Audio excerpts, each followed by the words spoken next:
Welcome, football lovers. Today we're going to dive behind the scenes of the squads for Euro 2024.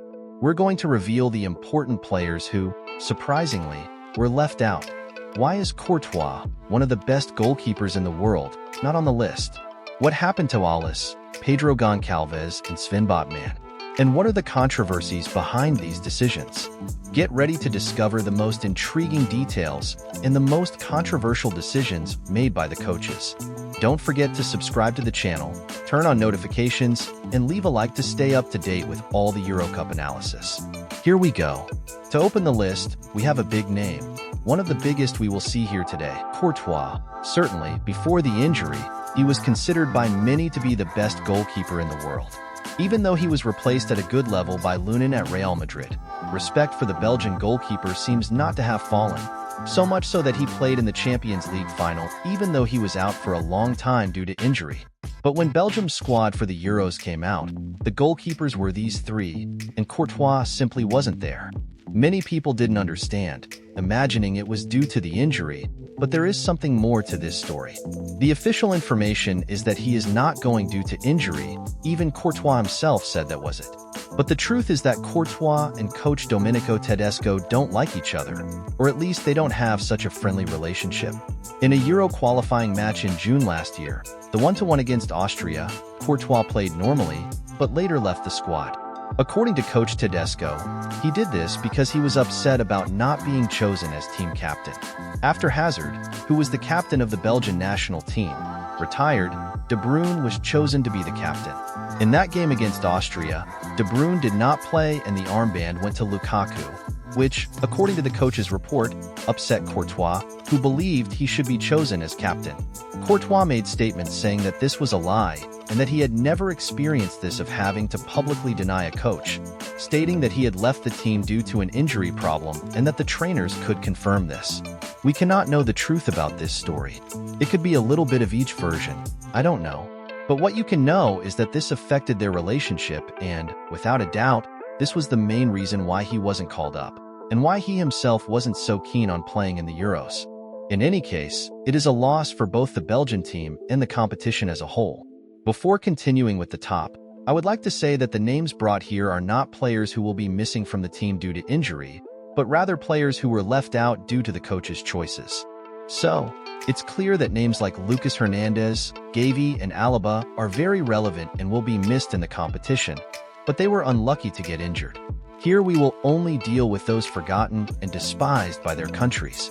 I also left out some players from the English team who, even though they are in a good moment, like Sancho, or are notable absences because they're always called up, like Rashford, they are not having a good season or a good moment. In fact, Sancho even improved at the end of the season, but I don't think it's absurd that Gordon, for example, was taken and they weren't. So, they remain as mentions here, but they do not appear as absurdities. Continuing the list, we have a guy who broke out at the end of the season. Maybe his absence isn't that absurd, but Michael Olise certainly deserved at least a more affectionate look from Didier Deschamps. He didn't have a brilliant entire season, it's true. Crystal Palace started the Premier League poorly, but in that final stretch Olise was decisive for the club to advance in the table and achieve incredible results. This call-up was a little more difficult, I understand, especially because he hadn't yet made his debut in France with the first team. But he should have already been tested and, I'm sorry, but Coman ended the season injured and was still called up. Olise, in Crystal Palace's last 6 games, had 7 goal contributions. I'm in favor of the idea that at least one name on the selection list has to be a guy who is flying and who can provide extra energy to enter the second half of a difficult match. Of course, Olise doesn't deserve to arrive and be a starter for France. That's not what I'm saying, and that's why he's higher on this list. But it's unfair that he wasn't called up and a guy who ended the season injured was there. Every coach has trusted names and does not want to commit injustice by leaving a well-known name out, which may have been the case with Coman, but it is also injustice with Olise. This is an injustice accused by the field and ball. In 5th place is a guy who surprises me every game I watch, Spanish fullback Pedro Porro. Porro is a very good fullback and still very young, but for some reason he hasn't gotten many chances in the Spanish national team. His season, like the previous one, was very good. He is a great fullback, very much in the style of this new wave of Portuguese players like Cancelo and Dalot.